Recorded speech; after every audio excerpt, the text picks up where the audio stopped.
Thank you all for being here today on Excursion Week, I understood. So it sounds like some of your colleagues are looking at archives, which is always an exciting thing to think about.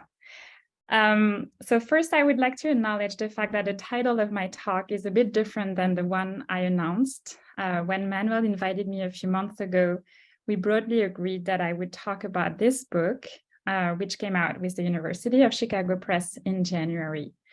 But as I was preparing for this presentation, I started thinking about the book from the perspective of your project, and I thought I'd center my talk around a question that might resonate with some of the discussions you've been having as part of this research group. And I look forward to your questions and comments at the end of my presentation. So from what I understand, your project tends to examine standardization as a product or a precondition for comparison, or at least it seemed to me that you're looking at standardization through the lens of comparison. But today I would like to flip the coin and think about comparison as an outcome of standardization.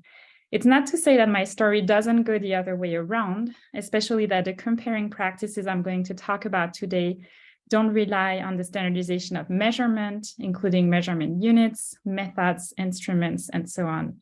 But my argument today will reflect my own trajectory with this research, where I started from the project to trace the standardization of musical pitch, which I'll define in just a second, and where I ended up considering the ways in which this endeavor paved the way for comparison in ways that ultimately undermine the standardization process. But so first, what is pitch? What is concert pitch? And how can we think about the standardization of such things? There's different ways to think about pitch, especially depending if you're a music scholar or an acoustician. But broadly speaking, when we talk about pitch, we refer to the degree of highness or lowness of sound. And here I'm talking about perception, which itself depends on the rate of vibrations producing this sound. So from a physical perspective, sound is a vibration that propagates as an acoustic wave through various media, whether gas, liquids, or solids. Sound waves produce a number of oscillations that can be measured in reference to duration. Today, the measurement unit for pitch is the hertz, which measures the number of oscillations produced by a sound wave per second. The more oscillations per second or hertz, the higher the pitch. And so on the graph you see here, for example, the page presents pitch from low to high. Indeed, the lowest one would not even be audible by most of us today. Musical pitch now refers to a number of frequencies attached to a note name. In other words, with musical pitch, frequencies are embedded in musical systems or in the materiality of musical instruments.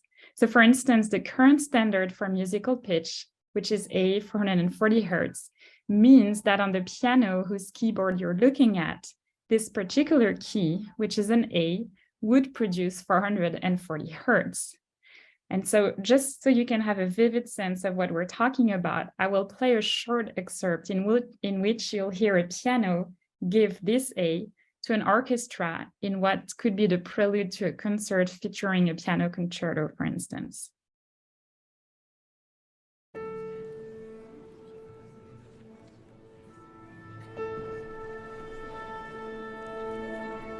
So to those who have experienced these moments in the concert hall before the beginning of a concert, the sounds we just heard might seem natural or ahistorical, so not quite the sounds that have been shaped by composers' particular aesthetics or any time periods, stylistic codes, for instance.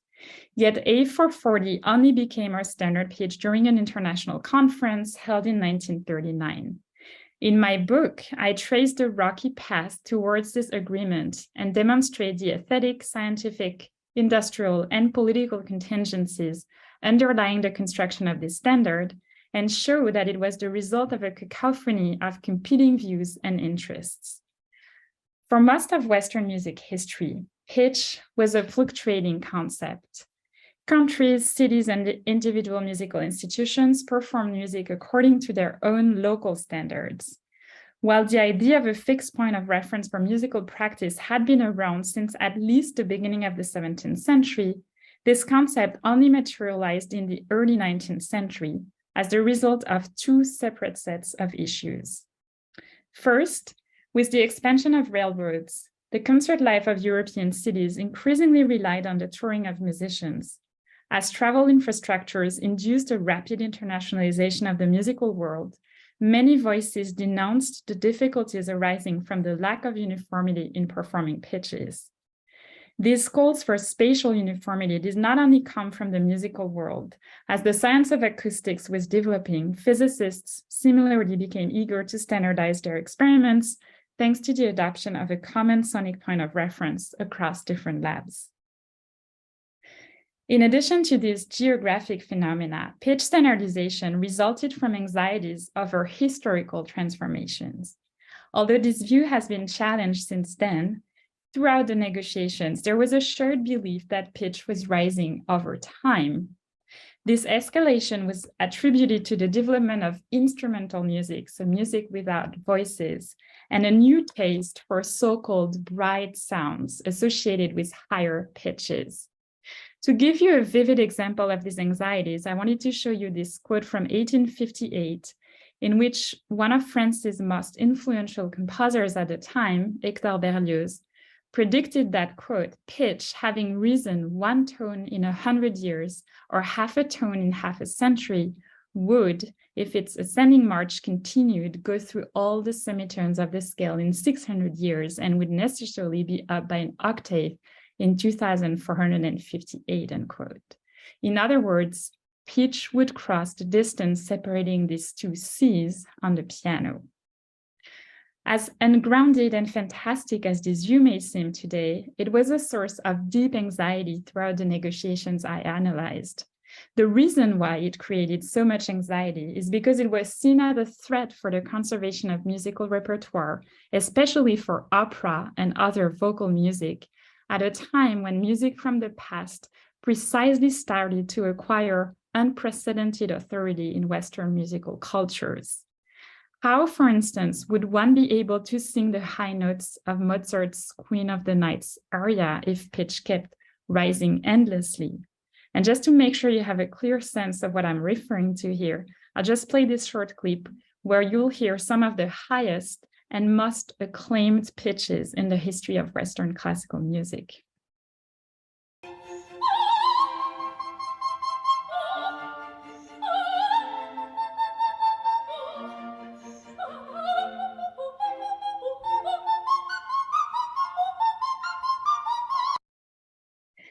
Now, it's fair to say that if pitch had followed the trajectory described by Berlioz, this soprano would not be able to sing this.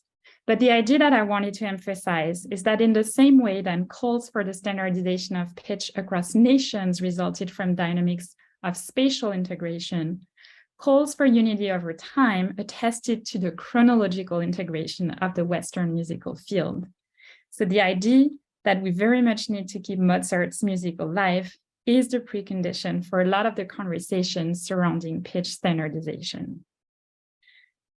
Pitch standardization can be broadly described as the outcome of globalization on the one hand and historicism or the formation of musical canons on the other. In response to these issues, France was the first country to adopt a standard pitch. In 1859, an imperial decree imposed the use of a pitch of 435 hertz, so 5 vibrations or 5 hertz below the current standard. And at the time, it was measured in another unit, simple vibrations, which means you'd have to double the number, so 870 vibrations. And I'm saying that because I'll go back to that later, in all public musical institutions, as well as for instrument building. In the following decades, other countries and musical institutions emulated the French norm, and their efforts culminated in 1885 during the first International Conference on Musical Pitch held in Vienna. But France's role as arbiter of musical practice did not last. In 1939, during the second International Conference on Musical Pitch held in London, Britain, France, Germany, Italy, and the Netherlands chose a different standard previously adopted in the United States, A440. It subsequently became an ISO norm in 1955, which means it applies to all the members of the organization, which you see here. Today, I'm not going to discuss the process of pitch standardization per se, but rather to examine how it relied on comparing practices, which introduced a tension between, on the one hand, standardizers' attempts to create a unified musical measure, and on the other, the increasing awareness of the world's past and present sonic diversity. And as I'll show, this tension continues to shape our musical soundscapes today.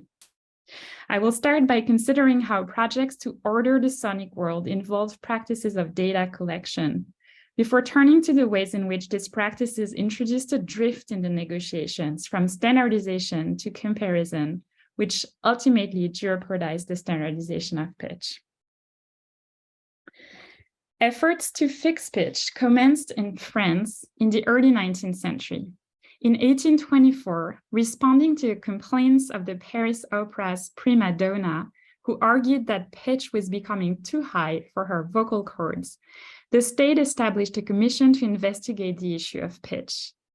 As part of this process, the opera flautist and oboist were asked to play their A's, and the latter were compared with the pitches of older instruments, including tuning forks. As the report of this commission detailed, Mr. Abenek, conductor of the opera orchestra, announces that he has succeeded in gathering tuning forks from several epochs. Members of the commission, after comparing the pitch of these various instruments, determined to lower the pitch at the opera by approximately 3/8 of a tone, which is roughly half the distance between two white keys on a piano. This moment inaugurated the general philosophy in the history of pitch standardization, by which actors sought to tune their shifting worlds in reference to temporally or spatially remote places by drawing from historical and geographic comparison. And although this was a rather limited and approximate approach to the measurement of pitch's variations, over the following decades, anxieties over the lack of uniformity in performing pitches materialized through more formal empirical investigations. In 1835, Claude Montal, a French piano tuner and maker, measured and compared the frequency values produced by tuning forks used in Paris's main institutions at the time with that of the ones employed a few years earlier. As he detailed, in 1829, the pitch at the opera was 868 vibrations. So that's why I'm saying you have to divide it by 2 to actually have the number of hertz today. So 434 hertz. That of the Italian opera, 870 vibrations, 435 hertz, and that of the comic opera, 876 vibrations. In 1835, when he writes, the pitch at the Italian opera was 874 vibrations, that of the opera and the comic opera, which were exactly the same, was 882 vibrations. So in short, pitch had risen over the course of these few years. He then recommended to create a prototype and store it at the French Academy or at the Paris Conservatory, France's main music school at the time. Montal's gesture was replicated 2 decades later by Charles Duroux, a member of the Society of Sciences, Agriculture, and Arts in Lille, in northern France, who similarly made repeated measurements of the pitch of his local orchestra over the course of a few years in order to verify musicians' claims that pitch was becoming higher. In addition to his own observations, Duroux confronted his data with measurements produced by other French and German acousticians, starting to paint a more complete and complex picture of past and present sonic worlds surrounding him. Over the course of pitch negotiations, Duroux's data was reused and expanded. In 1856, as French instrument makers started to organize and discuss the issue of pitch standardization, they reproduced his table in the journal of their union as evidence to the need for public action. This empirical program, so measuring pitch past and present on a kind of growing chronological and spatial territory, reached a climax with the work of the British linguist and mathematician Alexander Ellis, who gathered an unprecedented assemblage of witnesses of past sonic worlds, from tuning forks to organ pipes, pitch pipes, and oboes, which he measured over the course of a decade from 1869 to 1880. His research was meant to inform the negotiations that were happening in Britain at the time. Ellis completed the direct observations of this collection of technologies with information he gathered from old treatises, as well as from scholars and musicians of his time, including Duroux and Montal. He presented the result of this intense historical enterprise in an 1880 article entitled The History of Musical Pitch, which lists over 300 values representing historical pitches from across Europe since the late 14th century. This text became very influential when it appeared as part of an appendix to the second edition of Ellis's translation of Hermann von Helmholtz's Die Lehre von den Tonempfindungen in 1885, which is very much the book on sound published in the 19th century, and is still a key source for studies on musical pitch today. As movements of pitch reforms reached new territories, so did the genre of pitch history, a mix of physics and musicology illustrative of the porosity between the sciences and the humanities during the negotiations. In 1900, the director of MIT's physics lab published a paper reminiscent of the work of Ellis and his European colleagues, which put the US on the map of pitch studies for the first time and similarly emphasized the fact that pitch was rising over time. The main purpose of these studies was to demonstrate the need to take action to stop pitch's dangerous escalation. Again, remember the Queen of the Nights area with its very high notes. For the purposes of this talk, I don't go into any detail about first, the difference between all the various actors I've been mentioning here, or B, their aims in mobilizing this data. And if you're interested in the book, I systematically question the motivation of actors, including scientists, instrument makers, or musicians when they bring up this data, often to show that one should not always take at face value the arguments that they mobilize, and that instrument makers in particular often used artistic or medical arguments, so the need to protect the vocal cords of singers to make the case for universal pitch when their real reasons were industrial or commercial. To continue on this thread, as I've mentioned in the introduction, if the initial fear and driving force of the negotiation was this sense that pitch was rising, of equal importance was the idea that the lack of a unified pitch was a challenge for the increasingly transnational careers of musicians and instruments. Reflecting this fact, the French Commission of 1859, which created the first national standard for musical pitch, did not only produce a table for ascending pitch, but also one that demonstrated the lack of spatial uniformity in performing pitches. The work of this commission was grounded in the study of a broad spectrum of tuning forks from across Europe, which were carefully measured. Whereas the establishment of other standards, such as the meter or the second, were based on ideas of nature, the French Pitch Commission decided to draw on empirical data regarding tuning practices from across Europe to determine what pitch should be used as a standard. The president of the commission wrote letters to colleagues across Europe requesting details of current practices. The commission received 20 responses accompanied by 25 tuning forks. The difference in pitch between the forks measured was approximately a semitone, so the difference between two white keys on a piano, the upper limit of which was the pitch in use in the Belgian military bands, and the lowest, that of the Toulouse Music School in the southwest of France. The commission connected this sonic geography to regional variations in the development of instrumental and vocal music. So remember, instrumental music was the one that caused the escalation of pitch and was sort of performing this assault against the voice, opera, religious music, and so on. Reflecting the commission's preconception that instrumental music was responsible for this escalation of pitch, the report asserted that France counts as its two ends, one of the highest pitches, that of Lille, and one of the lowest, that of Toulouse. One can follow on the map the route taken by pitch. It rises and falls with latitude.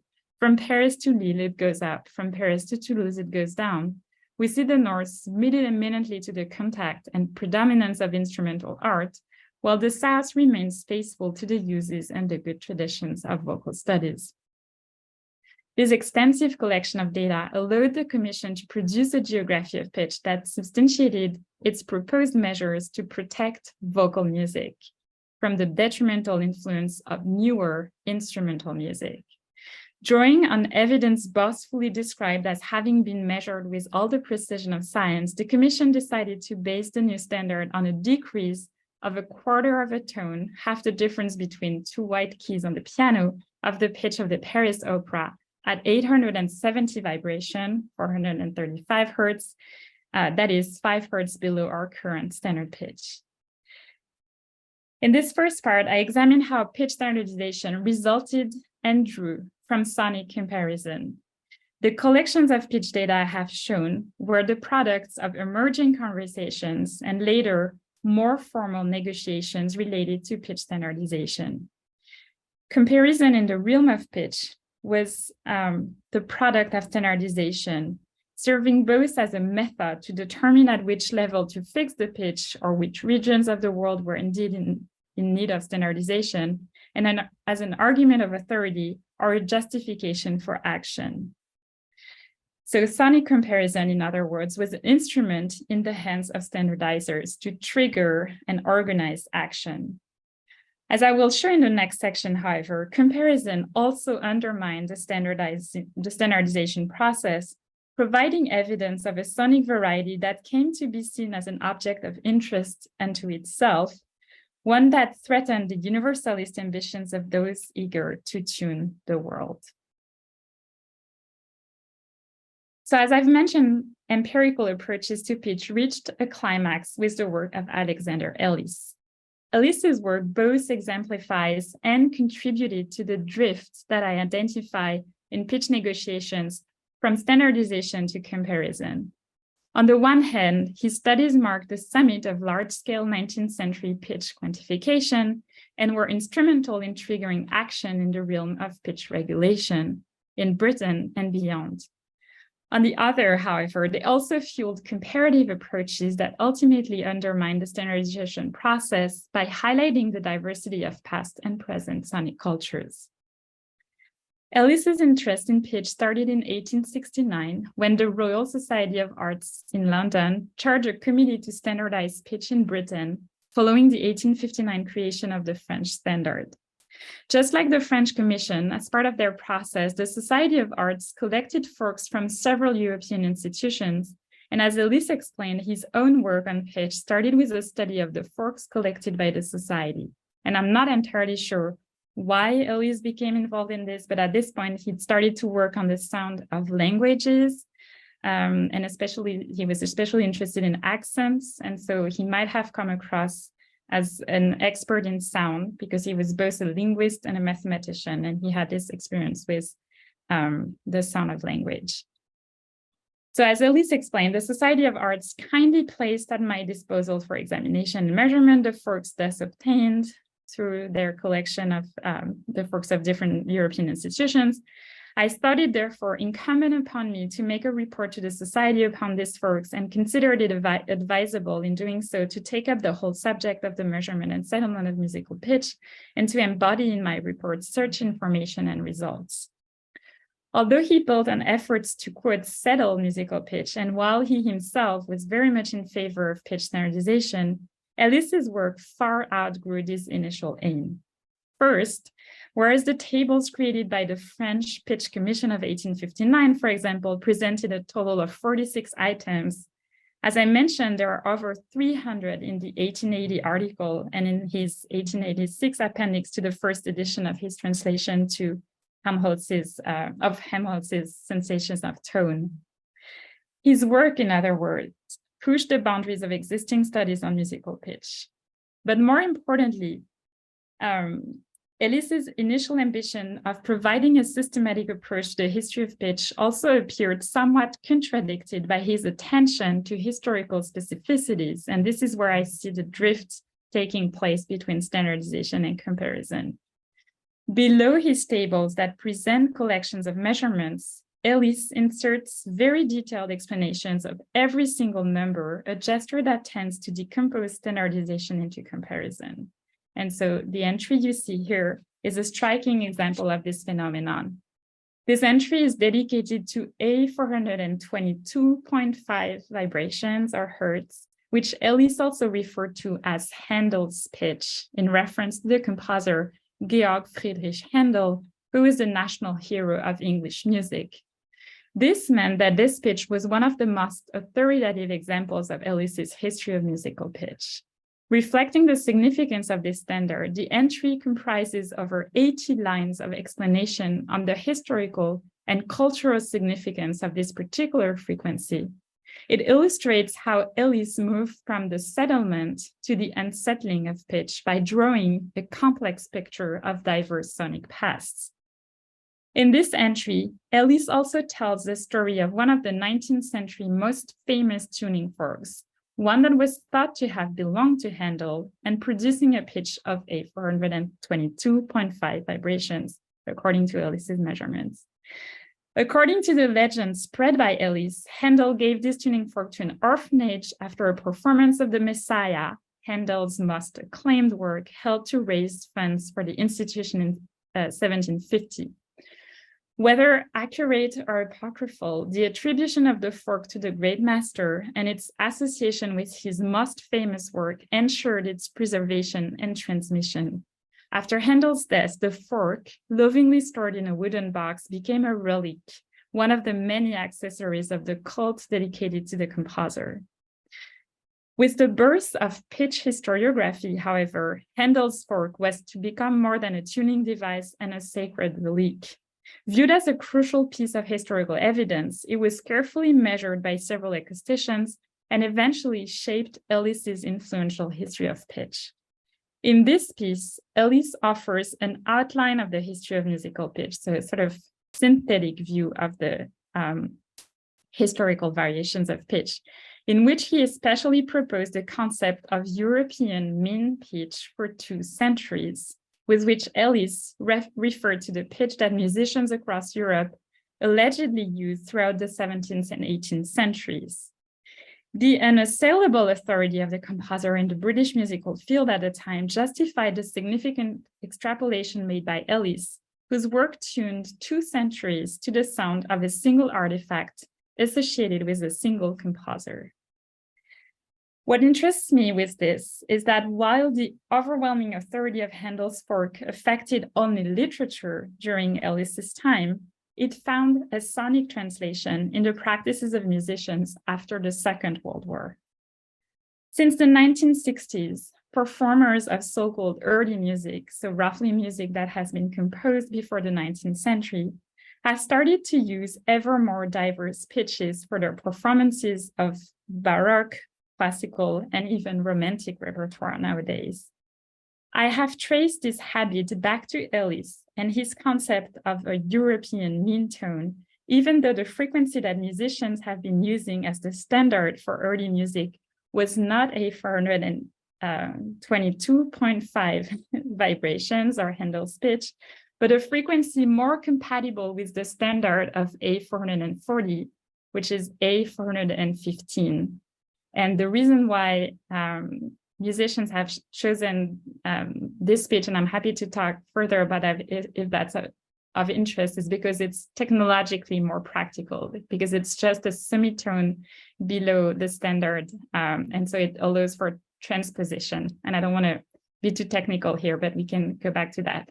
The main idea in a nutshell is this pitch would not exist if it was not for Ellis's previous suggestion to tune an entire 2 centuries of music history to a single frequency. So it all comes from Handel's pitch. The conductor, Nicolaus Arnoncourt, was one of the most influential promoters of this pitch, A415, as an alternative to A440 through his performances with the Concentus Musicus in Vienna, comprised of period instruments, so original instruments or copies of original instruments.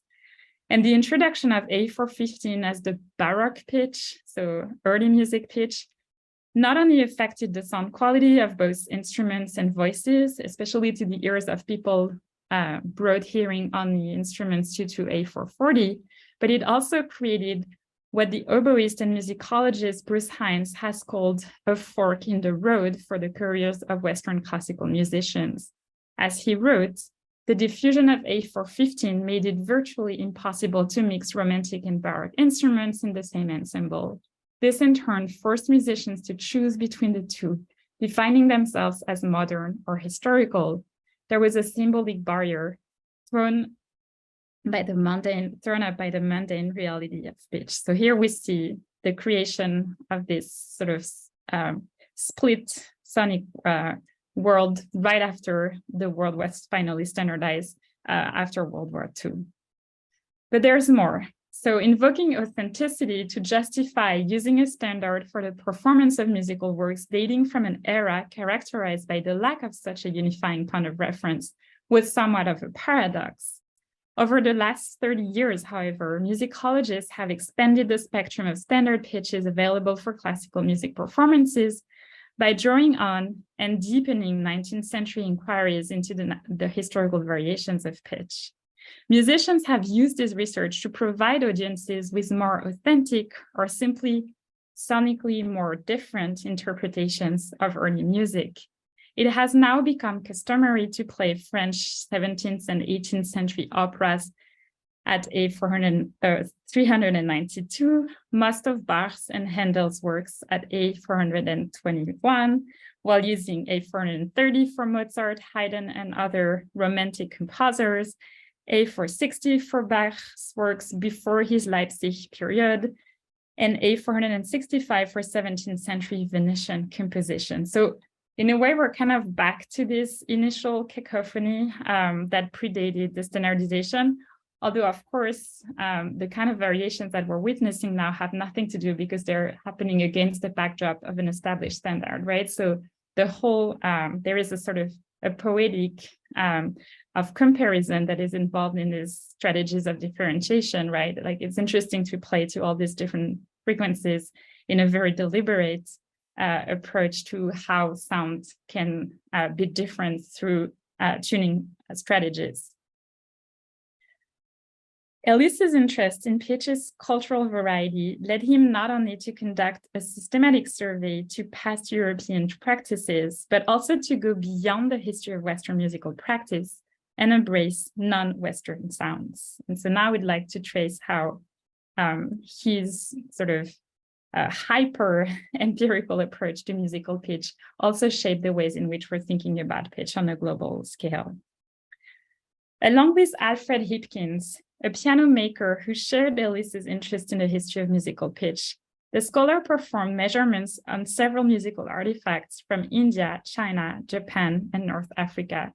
And here you see a letter that he sent to Alfred Hipkins in December 1882, where he detailed the measurement he performed on what he called the Veena, which is nowadays spelled differently, V-E-E-N-A, which is in string instruments from South India.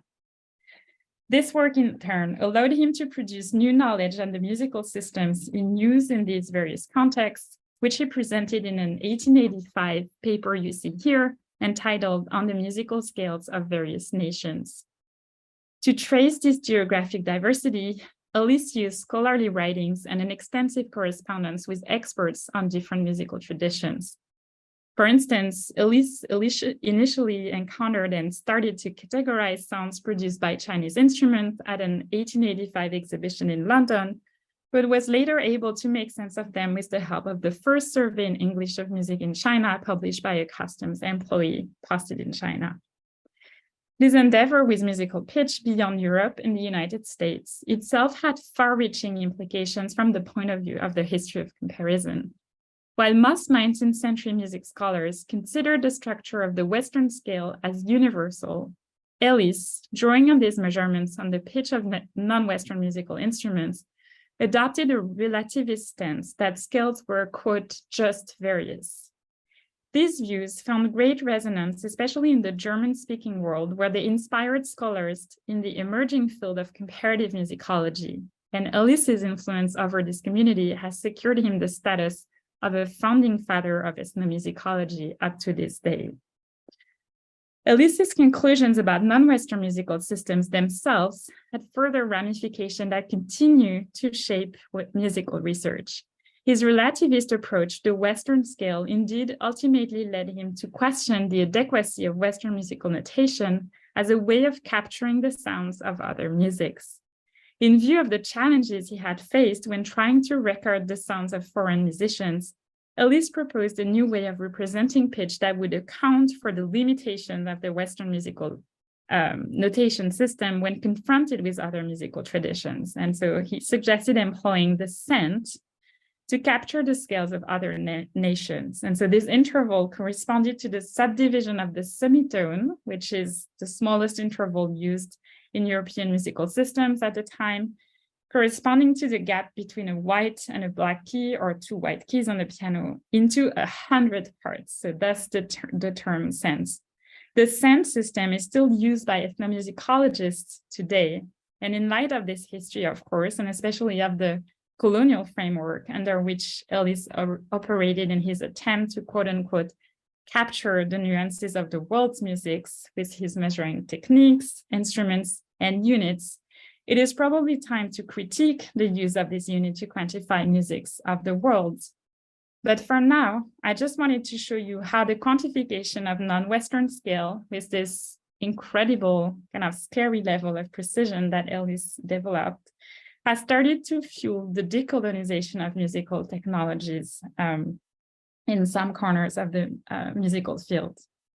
Just like Ellis's research on the historical variety of musical pitch has ultimately triggered the adoption of one and later several dissident norms for the practice of early music, his approach to non-Western scales and the subsequent emergence of comparative approaches to pitch quantification on a global scale resulted in the emergence of a movement aimed at decentering Western musical standards. And so one of the most acclaimed of these initiatives comes from the scholar and DJ Jace Clayton, also known as DJ Rupture, who invented the software Sufi plugins aimed at providing electronic musicians with the ability to retune their music to a great variety of musical systems.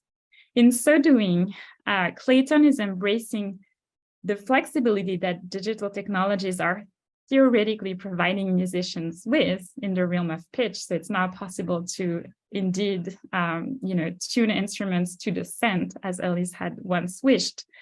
But these technologies seldom underpin such programs of decolonization because of the transparency of Western musical standards. So one of the paradoxes with digital technologies is that it's now possible to do things that are very different than you would be doing on a piano, which is sort of constrained in the kind of pitches it delivers. And yet musicians tend to simply reproduce musical systems that exist on these instruments that are far less flexible. And so I hope my book, in kind of reviving the different, the discordant propositions in the realm of pitch, can help support these projects and debates about Western sonic norms. So just a few words to conclude. In their attempt to tune the world, pitch standardizers ended up discovering the great variety of musical systems across time and space, paving the way for new relativist approaches to pitch. In addition to the historical and cultural diversity of this object, projects to unify sound frequencies resulted in unexpected spillovers that similarly contradicted or jeopardized the standardization process. At the end of my book, it becomes clear that standardizers, in seeking to tune the world, ultimately discovered the limits of their ability to do so for reasons that far exceed the musical considerations I have discussed today. And so I will just lay out a couple other directions that we could also discuss if you'd like. So first, a very important factor is the variety of climates and the great impact of climates on the production of pitch and the immense difficulty to control musical sounds for this reason. And you can imagine that thinking about, globalization, colonization in that regard is, the more you try to spread the standard and the more you become aware how impossible it is. The second kind of reason why it becomes increasingly difficult to claim that one can tune the world is the importance of psychological factors in the production of pitch. And indeed, the idea that even pitch is not a physical phenomenon, as standardizers have conceptualized this object for most of the negotiations, but by the time the standard is finally accepted by ISO, it becomes increasingly clear that it's something that has all to do with perception. And so there's very little to control in the realm of physics in terms of the standard. And so the book, in a nutshell, kind of describes this dual movement of, on the one hand, the imposition of a standard that finally, gets agreed upon, received a sort of official stamp by ISO, but at the very time it finally does, it becomes increasingly clear that the territory that standardizers can claim has become this sort of minuscule kingdom. And so that's the sort of, dual or double movement that the book is trying to describe. And thank you very much. And I look forward to your questions.